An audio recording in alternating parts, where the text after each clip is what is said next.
अमेरिकी अपराधी दिल्ली की तिहाड़ जेल में बंद है। इसी तिहाड़ में बैठकर लंबे समय तक लॉरेंस बिश्नोई दिल्ली एनसीआर में गैंग वॉर कराता रहा है, दहशत फैलाता रहा है और अब तो हालात ये हैं कि दिल्ली और आसपास के इलाके में खुलेआम अपराधी हमला कर रहे हैं और पुलिस को एनकाउंटर करने पड़ रहे हैं। दिल्ली और आसपास के इलाकों में गोलियां चल रही हैं, पुलिस का एनकाउंटर हो रहा है। हर हफ्ते या 10 दिन में किसी नए गैंगस्टर का नाम सामने आ रहा है। यह सिलसिला बिल्कुल वैसे ही लग रहा है जैसा 90 के दशक में मुंबई में हुआ करता था।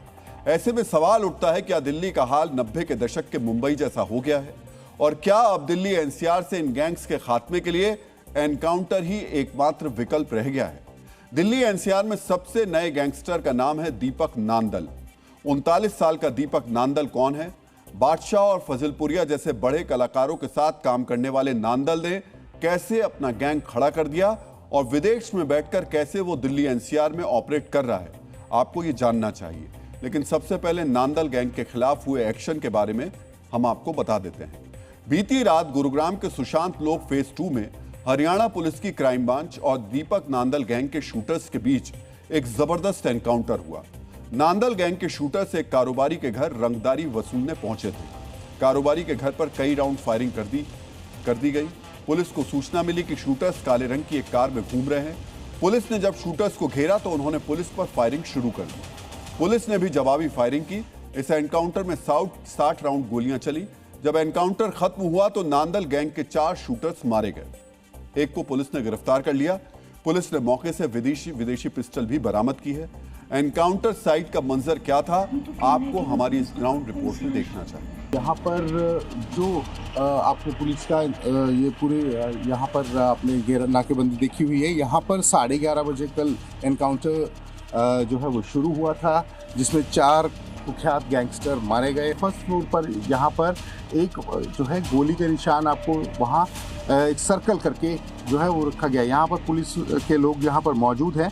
हरियाणा में कल ये गुरुग्राम का जो इलाका है, यहाँ पर गुरुवार को देर रात करीब 11:30 बजे एक मुठभेड़ होती है गैंगस्टर्स और पुलिस में।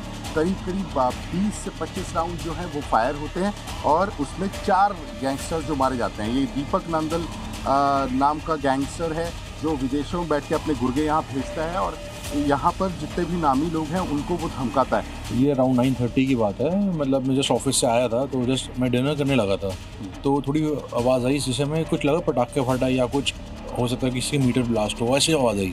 फिर लगातार हमें आवाज़ आनी स्टार्ट हुई तो बाहर आके हमने सुना कि गन शॉट चल रही है। तो जस्ट अक्रॉस इधर ही गन शॉट चल रही थी। फैमिली वाले वो सब कह रहे हैं कि ऐसी फायरिंग की आवाज़ आई है। पहले उनको लगा कि शायद कोई मीटर में आग लगी है, उसकी पटाखों की आवाज़ है, पर बाद में पता चला कि ये तो फायरिंग है। ये उन दशकों की मुंबई का दौर याद कराता है जैसे कि पहले मुंबई में होता था। उसी तरह गैंग जो है यहाँ पनप रहे हैं। ये देखा जाता है कि यहाँ पर कहीं ना कहीं एक डर का माहौल ज़रूर है। इतने पॉश इलाके में आना, यहाँ फायरिंग हो जाना, तो ये एक बड़ा सवाल खड़ा करता है। डीएनए मित्रों, यहाँ सवाल ये उठता है कि दिल्ली से सटे गुरुग्राम में गैंगस्टर्स इतना बेखौफ कैसे घूम रहे हैं? उनके हाथ में विदेशी हथियार कैसे आ रहे हैं? इसे समझने के लिए आपको इस गैंग के सरगना दीपक नांदल की पूरी कुंडली देखनी चाहिए। जिस गुरुग्राम में कल नांदल गैंग के शूटर्स का एनकाउंटर हुआ, दीपक नांदल 10 साल पहले वहीं रहा करता था। गुरुग्राम के सेक्टर 65 स्थित गोल्फ स्टेट सोसाइटी की 31वीं मंजिल पर उसका घर था। नांदल कभी पंजाबी म्यूजिक इंडस्ट्री में बड़ा नाम हुआ करता था। बादशाह और फाजिलपुरिया जैसे रैपर्स के साथ उसने कई गाने भी किए। दीपक नांदल टू मैनी गर्ल्स नाम के म्यूजिक वीडियो का प्रोड्यूसर रह चुका है। इस म्यूजिक वीडियो में वो बादशाह, ये हम आपको बता रहे हैं, ये इसका हम आपको वो यूट्यूब पे जो लिंक है वो दिखा रहे हैं। ये फाजिलपुरिया, बादशाह, ये दीपक नांदल, और ये जो दीपक नांदल है ये वीडियो के बीच में है। देखिए उस तरफ बादशाह है और इसने एक एल्बम भी प्रोड्यूस की हुई है। म्यूजिक वीडियो में जो बादशाह और फाजिलपुरिया के बीच में हमने आपको दिखाया, जो व्यक्ति दिख रहा था आपको, वही दीपक नांदल था। ये 2 हिट पंजाबी गानों को प्रोड्यूस कर चुका है। आप समझ रहे हैं, एक सिंगर, प्रोड्यूसर, और अब क्या कर रहा है? गोलियां चलवा रहा है। दीपक नांदल एक वक्त सिंगर फाजिलपुरिया का काफी करीबी था, लेकिन एक विवाद ने ना सिर्फ इस दोस्ती को दुश्मनी में बदला, बल्कि दीपक नांदल म्यूजिक प्रोड्यूसर से गैंगस्टर बन गया। फाजिलपुरिया और नांदल के बीच 5 करोड़ रुपए को लेकर झगड़ा हुआ। इसके बाद उसने गुरुग्राम में दिन दहाड़े फाजिलपुरिया के अकाउंटेंट रोहित शौकीन की गोली मारकर हत्या करवा दी। फिर उनके मैनेजर सौरभ यादव के घर पर भी फायरिंग करवाई और इन घटनाओं के बीच वो पहले दुबई और फिर वहां से लंदन फरार हो गया। लंदन में रहते हुए दीपक नांदल ने दिल्ली एनसीआर में अपना गैंग बनाया और निजी दुश्मनी से आगे बढ़कर वो बिल्डर्स, प्रॉपर्टी डीलर्स और गायकों से रंगदारी वसूलने लगा। हाल ही में पुलिस के पास सूफी सिंगर बिस्मिल से 5 करोड़ रुपए मांगने की शिकायत पर भी इसी सिंडिकेट से जब देखा गया तो उससे ये जुड़ाव पाया गया। डीएनए मित्रों, जिस तरह से दीपक नांदल दिल्ली एनसीआर में अपना गैंग ऑपरेट कर रहा है, उसी तरह दिल्ली में करीब 1 दर्जन गैंग्स एक्टिव हो गए हैं। ये कहना गलत नहीं होगा कि जिस तरह 90 के दशक में मुंबई अंडरवर्ल्ड से परेशान थी, आज की तारीख में दिल्ली एनसीआर में गैंगस्टर्स का खौफ उसी तरह बढ़ता जा रहा है। कुछ गैंग्स के सरगना दाऊद और छोटा शकील की तरह विदेशों से ऑपरेट कर रहे हैं, तो कुछ अरुण गवली और छोटा राजन की तरह जेल के अंदर से। दिल्ली में एक्टिव सबसे बड़ा सिंडिकेट है विश्नोई सिंडिकेट, जिसका सरगना लॉरेंस विश्नोई है। लॉरेंस जेल से ही अपना गैंग ऑपरेट करता है। दूसरा सबसे बड़ा सिंडिकेट है नीरज बवाना गैंग। इसका सरगना नीरज बवाना खुद को दिल्ली का दाऊद कहता है। नीरज बवाना इस वक्त जेल में बंद है, लेकिन उसके गुर्गे दिल्ली एनसीआर में एक्टिव हैं। तीसरा बड़ा गैंग है हिमांशु भाऊ का। हिमांशु पुर्तगाल से ये गैंग ऑपरेट कर रहा है। इसके अलावा कौशल चौधरी, हाशिम बाबा, काला जठेड़ी, नंदू और टिल्लू ताजपुरिया गैंग भी दिल्ली एनसीआर में एक्टिव है। अब सवाल उठता है, क्या ये एक्टिव गैंग्स दिल्ली को 90 के दशक की मुंबई बनाने पर तुले हुए हैं?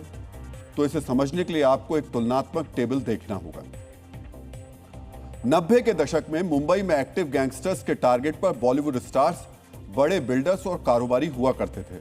आज दिल्ली में भी गैंगस्टर्स के टारगेट पर म्यूजिक इंडस्ट्री से जुड़े लोग, कार शोरूम मालिक, जिम मालिक, बिल्डर्स और प्रॉपर्टी डीलर्स हैं। 90 के दशक में गैंग्स ऐसे युवाओं को अपने गैंग में जोड़ते थे जो गरीब परिवार से आते थे। आज की तारीख में दिल्ली में एक्टिव गैंगस्टर्स भी सोशल मीडिया के जरिए ऐसे युवाओं को अपने साथ जोड़ते हैं। कुल मिलाकर आज की तारीख में दिल्ली एनसीआर में डर का माहौल बिल्कुल वैसे ही है जैसे 90 के दशक में मुंबई में हुआ करता था। बड़े कारोबारी अनजान और विदेशी नंबरों से फोन आने पर सहम जाते हैं। गैंगस्टर्स फिरौती नहीं देने पर कारोबारियों के घर पर फायरिंग कर देते हैं। 90 के दशक में जिस तरह रिहायशी इलाकों में एनकाउंटर होते थे, बीती रात गुरुग्राम में वैसा ही एनकाउंटर हुआ। ये ट्रेंड बिल्कुल 90 की मुंबई की कार्बन कॉपी लगता है। 90 के दशक में मुंबई पुलिस को अंडरवर्ल्ड खत्म करने में करीब 1 दशक का समय लगा था। अंडरवर्ल्ड के लिए एनकाउंटर स्क्वाड बनाना पड़ा था। ऐसे में सवाल उठता है कि दिल्ली और आसपास के इलाकों को गैंगस्टर मुक्त करने के लिए भी पुलिस के पास एनकाउंटर ही एकमात्र विकल्प बचा है। क्या गैंगस्टर्स में कानून का खौफ पैदा करने के लिए ठीक वैसा ही ऑपरेशन करना पड़ेगा जैसा गुरुग्राम में बीती रात किया गया?